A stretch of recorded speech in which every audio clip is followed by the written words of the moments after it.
Merci beaucoup. Honorable Abdou Mbow, vous avez la parole. Honorable Mbaye Dione se prépare.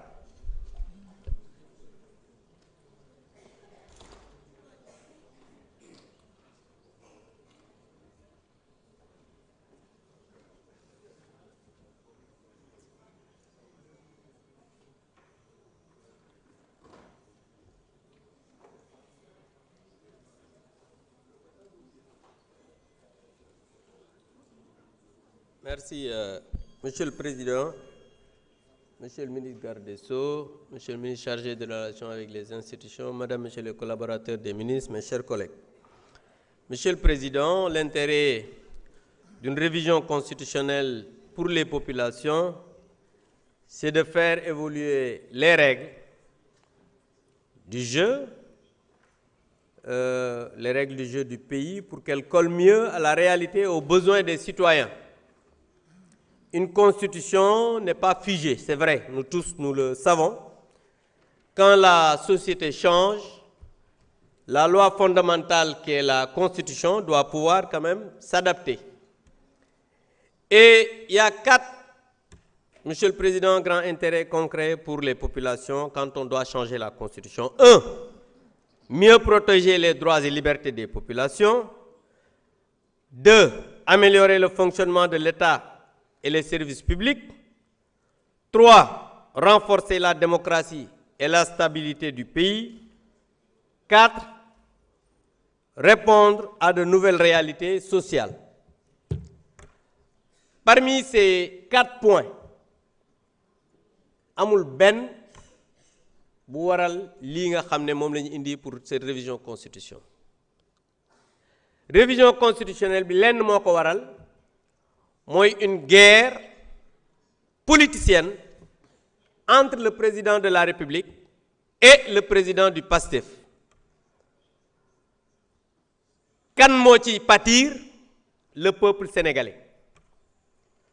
Parce que kii ñëw na muy le président du PASTEF avec ses députés ne moom waruñu président dafa war a def déclaration patrimoine à la sortie.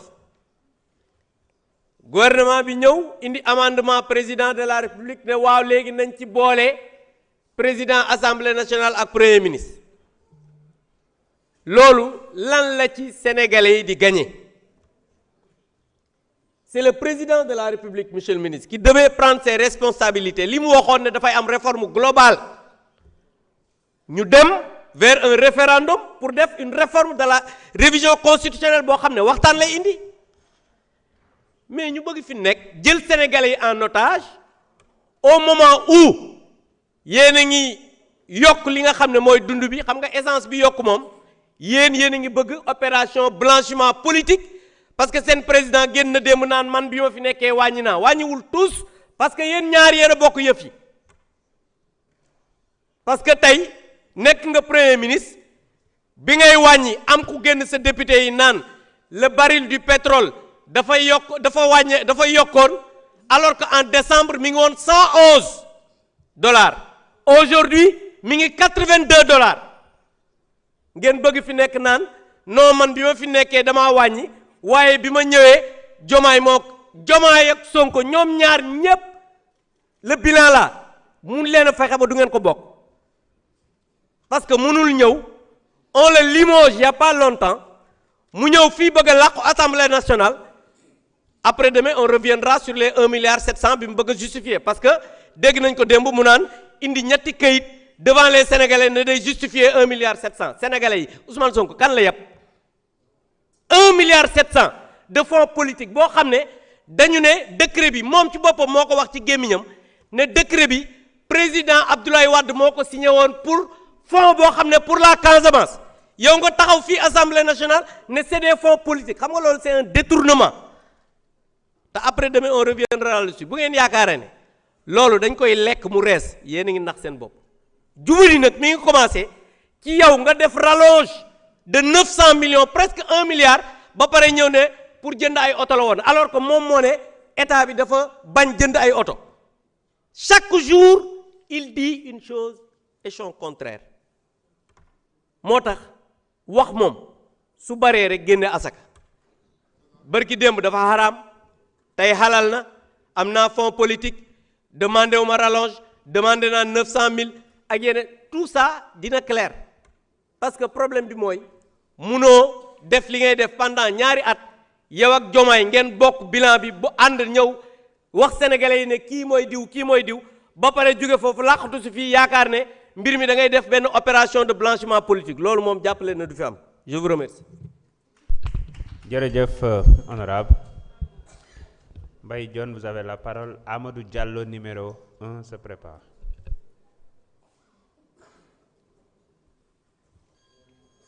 Assalamu alaikum, Monsieur le Président, Monsieur les ministres, Monsieur les collaborateurs des ministres, chers collègues, maa ngi leen di nuyu.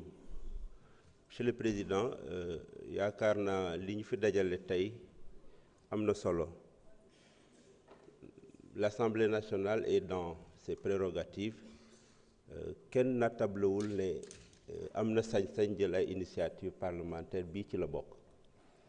te dama yaakaar ne mbirum transparence képp koo xam ne yàlla dénk na la alalu réew mi war nga xool alal boobu nan nga ko saytoo quel que soit alal boobu nu mu toll.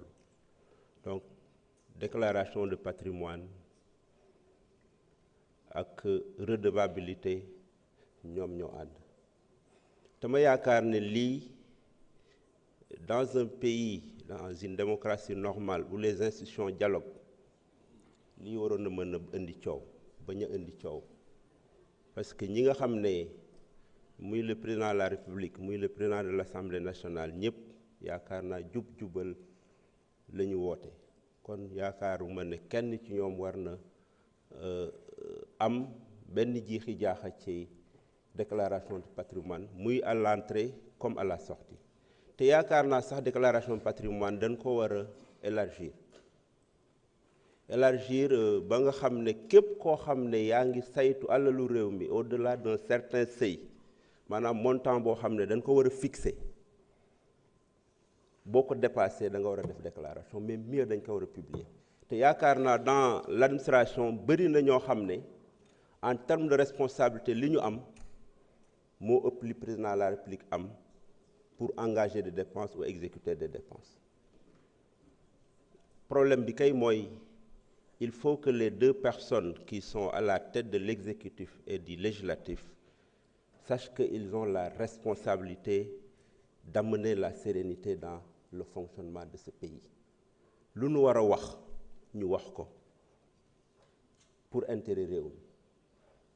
Et je pense fondamentalement que dans l'administration, dans les différents ministères et dans les directions, am na ñoo xam ne budget bi ñuy gérer moo ëpp fuuf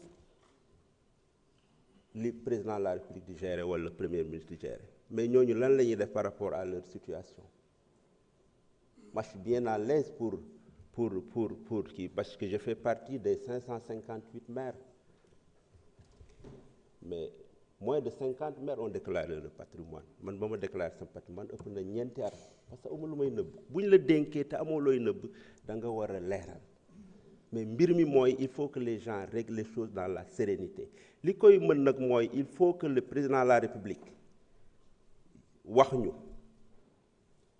kañ lay organiser les élections dans ce pays moo xam élection territoriale la moo xam référendum la loolu bu leeroon ci boppu réew mi peut-être législative bi mën na tënku ci loolu mais il faut ñu xam ce référendum-là doit pouvoir régler définitivement ces questions parce que cette question était dans un package de réformes proposé par le groupe parlementaire PASTEF bañ ko rejeté dañ ko génnewaat qu'est-ce qui va nous dire que duñu génnewaat beneen proposition ñëw indi ko alors que mën nañ ko def dans un package global sénégalais yëpp tënku ci ñi ci d'accord voté ko ñi ci d'accordul rejeté ko ñu xam lan mooy position sénégalais yi loolu rek moo mën a régler problème bi et que le législatif se tienne en tout cas à ses prérogatives mais qu'on évite d'utiliser cette institution pour des règlements de compte politique pour man jaru ko kon le président de la République daf ñu war a tënk daf ñu war a firi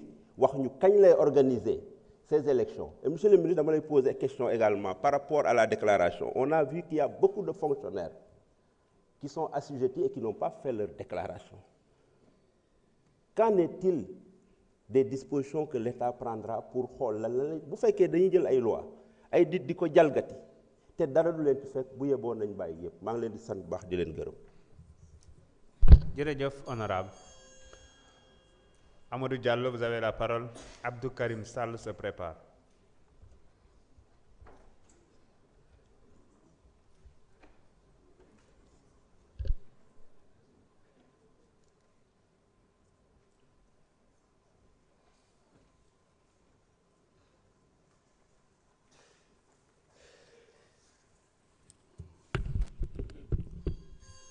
Monsieur le Président de l'Assemblée nationale,